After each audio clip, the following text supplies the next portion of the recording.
और राजपूत देसी हैं या विदेशी हैं, क्योंकि आजकल ये प्रश्न बहुत ज्यादा पूछा जाता है।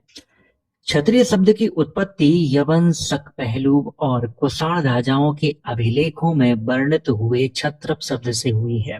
ये मैं आपको शुरुआत में ही बता चुका हूँ।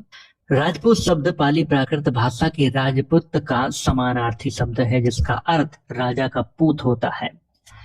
राजपूत एक वर्ग का नाम है जिसमें 36 राजवंश शामिल हैं। 10 सूर्यवंशी, 10 चंद्रवंशी, 12 ऋषि मुनि के वंशज, 4 अग्निवंशी हैं।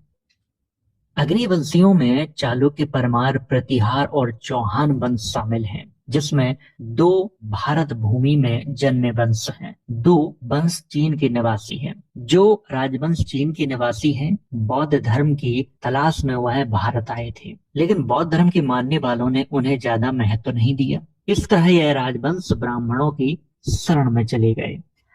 ब्राह्मणों ने आबू पर्वत पर इस राजवंश के राजाओं का 20 दिनों तक शुद्धिकरण किया, तब उन्हें अपने संप्रदाय में शामिल किया। अग्निवंश के 2 राजवंश भारत भूमि की संतान हैं, अर्थात अग्निवंश के 2 राजवंशों को छोड़कर बाकी सभी राजपूत राजवंश भारत के मूल निवासी हैं। अभी मैं आगे आपको कुछ और जानकारी देता हूँ, जिससे आपको बहुत कुछ समझ में आ जाएगा।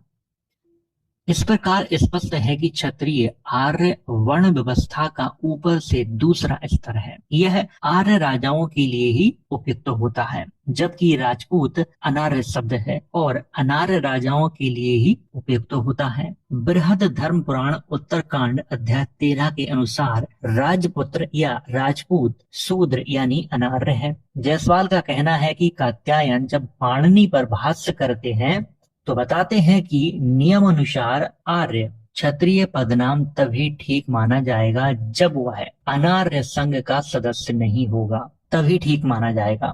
एक जानकारी मैं आपको और देता हूँ, अपने कई वीडियो में मैंने दी है। यहाँ पे आर्य और अनार्य शब्द का जो प्रयोग किया गया है, इसको थोड़ा समझना पड़ेगा। कई बार इतिहासकार इस बात की गलती करते हैं कि जिन्हें वो आर्य लिखते हैं, मूलतः वो कौन है? यवन, पहलूब, शक, यही लोग हैं। लेकिन इतिहासकार बेचारे भूल जाते हैं और कुछ इतिहासकार जानबूझ के लिखते हैं। कारण यह नियम मात्र राजतंत्र के लिए ही नियत है। हम जानते हैं कि आदिवासी अनार्य समाज का आधार संघ अथवा गणतंत्र संघ व्यवस्था थी, जबकि वैदिक धर्म व्यवस्था का आधार राजतंत्र था। राजतंत्र वंशानुगत होता था और गणतंत्र वंशानुगत नहीं होता था, और वैदिक धर्म में गणतंत्र नहीं था बल्कि राजतंत्र था। वहां पे राजा का बेटा ही राजा बनता था वैदिक धर्म में। लेकिन बौद्ध और जैनों की बात करें तो इनमें गणतंत्र था, संघ होता था। उसी संघ से कोई योग्य व्यक्ति राजा चुना जाता था। आगे लिखा है, इसका स्पष्ट अर्थ निकला कि केवल आर्य ही क्षत्रिय हो सकता है, अनार्य नहीं। इसी कारण अनार्य राजा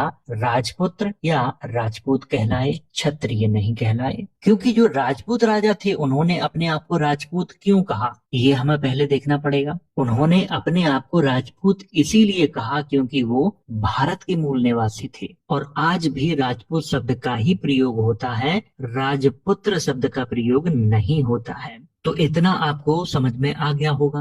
राजपूत शब्द समय समय पर अलग अलग तरीके से प्रयोग किया गया है। जैसे प्राचीन समय में ये राजाओं के पूत के लिए प्रयोग किया जाता था, यानी राजाओं के बेटे के लिए प्रयोग किया जाता था। जब हमारे देश में संस्कृत भाषा आई, तब उसी पूत शब्द को पुत्र कह के संबोधित किया गया। फिर बाद में राजपूत शब्द को एक समूह के रूप में प्रयोग किया गया, फिर एक पद के रूप में प्रयोग किया गया, आज एक वर्ग के रूप में प्रयोग किया जाता है। और उस वर्ग में 36 राजवंश हैं, और उन 36 में से 2 राजवंशों को आप अगर निकाल दें, और बाकी जो राजवंश हैं वो भारत भूमि के ही वंश हैं, उनका जन्म भारत भूमि में ही हुआ है। तो उम्मीद है ये जानकारी आपको समझ में आई होगी। अगर आप इन किताबों को पढ़ना चाहते हैं तो मेरा टेलीग्राम आप